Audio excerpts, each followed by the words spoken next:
Assalamualaikum warahmatullahi wabarakatuh. Selamat malam, selamat siang, selamat sore, dan selamat pagi. Bertemu lagi dengan saya, Weda, tukang ayam yang sok pintar. Ngomong-ngomong masalah anak-anak kita, ada yang pintar, ada yang bodoh, ada yang disebut dengan yang cerdas, ada juga yang jenius, ada juga yang disebut dengan IQ jongkok. Kasihan sekali kalau lihat yang anak disebut IQ jongkok. Sebenarnya tidak juga, kita melihat anak-anak kita semua bisa cerdas kalau kita latih, ya. Namun kita itu juga tergantung pada kekuatan atau kekuatan mental masing-masing. Orang mengatakan bahwa pintar itu sangat menyenangkan. Yang menyenangkan orang itu karena apa? Nilai di sekolahnya selalu bagus, ya, selalu bagus. Dan itu rapot yang kita terima sangat memuaskan. Oh, anak kita pintar nih. Tapi jangan lupa belum tentu. Karena nanti kita bahas, ya. Nah, ada pintar, ada cerdas. Nah, menurut kamus besar bahwa orang cerdas itu adalah orang yang tidak pernah terpaku kepada teori, ya. Jadi dia lebih kepada pemahaman konsep. Nah, yang penting adalah pemahaman konsep. Ya. Jadi bagaimana orang bisa ngerti tentang pemahaman konsep. Jadi orang cerdas itu tidak terlalu terpaku pada teori, dia selalu terpaku pada pemahaman konsep. Nah, bagi orang cerdas, senjata utamanya itu adalah logika dan pengetahuan dan keilmuan yang lain itu dan teori-teori yang lain itu hanya pelengkap saja, ya, pelengkap dan hanya sebagai dasar logikanya di sana. Nah, sebaliknya orang pintar selalu mengandalkan pengetahuan, ya. Sedangkan orang cerdas tadi mengandalkan logika. Tak heran ya kalau orang pintar itu nilainya selalu bagus, selalu tinggi, ya. Dia bisa prestasi, angka rapot dan ininya tinggi sekali. Nah, orang pintar ini banyak keterbatasannya. Karena apa? Karena dia hanya terbatas pada pengetahuan saja. Ketika dia ditanya ataupun melakukan hal yang di luar pengetahuannya, dia tidak bisa apa-apa. Karena dia sudah tidak pakai logika lagi. Dia hanya berdasarkan hafalan tentang pengetahuan. Ya, beda lagi dengan orang cerdas. Orang cerdas itu lebih logik gitu, lebih ini, ya. Nah, orang pintar itu memang disiplin dan teratur, ya. Tetapi orang cerdas adalah orang yang kreatif. Beda, ya, beda sekali. Jadi orang pintar itu selalu disiplin, ya, peraturannya luar biasa. Tapi orang yang cerdas itu lebih kreatif, ya. Nah, orang pintar ini bisa dibenci orang, ya. Tapi orang cerdas bisa dicintai, ya. Dengan ilmu yang dimiliki oleh orang pintar, jika tidak bisa membagikannya ke lingkungan sekitarnya, maka orang pintar akan dibenci karena dianggap orang yang pelit, gitu. Tetapi orang cerdas bisa dicintai karena bisa menyesuaikan diri, bahkan bersahabat dengan lingkungan sekitarnya. Nah, orang pintar itu berpikir panjang. Orang pintar itu selalu berpikir panjang. Orang cerdas berpikir pendek. Nah, bagaimana nih? Orang pintar berpikir panjang, maka dia bilang resikonya besar, sehingga dia tidak mau mengambil resiko tersebut.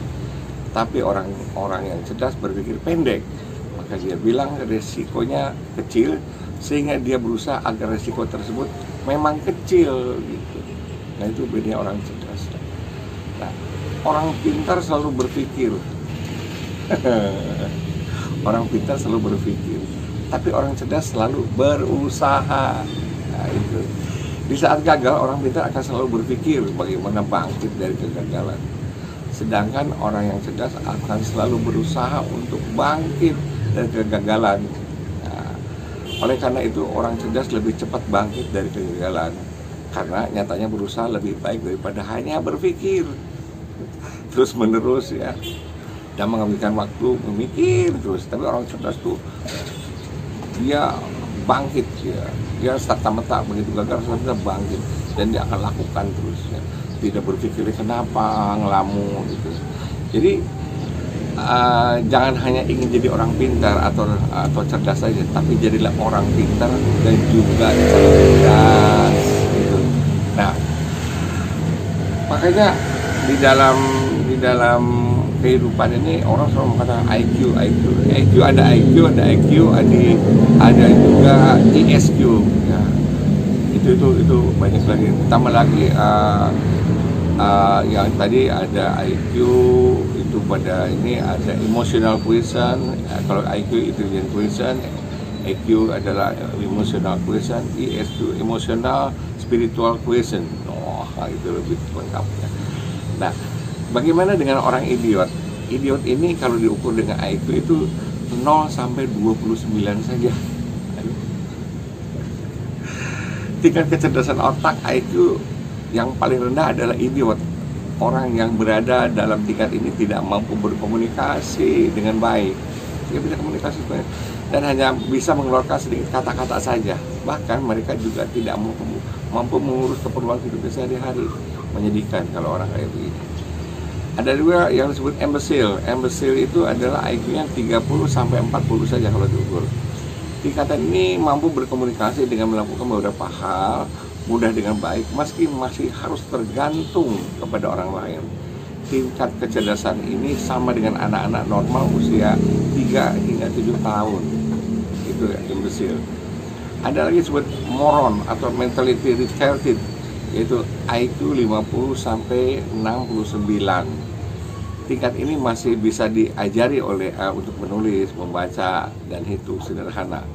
Anak-anak di tingkat ini biasa bersekolah di sekolah luar biasa atau berkebutuhan khusus ya, karena itu disebutnya. Ada lagi disebut dengan dull atau borderline. Borderline ini kecerdasannya antara 70 sampai 79.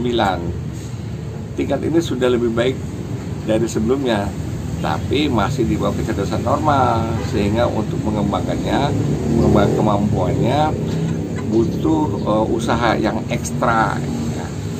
Lalu ada lagi yang normal. Nah, kita cari yang normal. Normal itu range-nya atau ukurannya itu 80 sampai 119. Namun yang normal itu dibagi 3 tingkat ya, yaitu ada disebut below average, di bawah normal, yaitu 80-89, antara 80 sampai 89 ukurannya. Normal itu, namun tidak bisa terburu-buru dalam melakukan proses belajar atau memahami sesuatu. Rada lemot lah gitu, rada lemot gitu. Sedangkan normal sedang, yaitu yang sedang-sedang aja itu 90 sampai 109 ukurannya. Nah, kebanyakan berada di tingkat ini mampu mengikuti pendidikan formal dan pastinya dengan baik, meski kadang-kadang ada kesulitan. Nah, inilah mungkin yang ini rata-rata kita ya, sama dengan saya mungkin, nggak tahu deh. Ada lagi above average, di atas normal, yaitu 109 sampai 119. Kemampuan normal namun berada di tingkat yang lebih tinggi dari yang lain, jadi dia lebih tinggi dari yang normal. Ada lagi yang 120 sampai 129, yaitu disebut dengan superior atau cerdas. Orang yang berada di tingkat ini merupakan individu yang berpotensi dalam pendidikan formal, seringkali tampil sebagai orang yang memiliki nilai tinggi.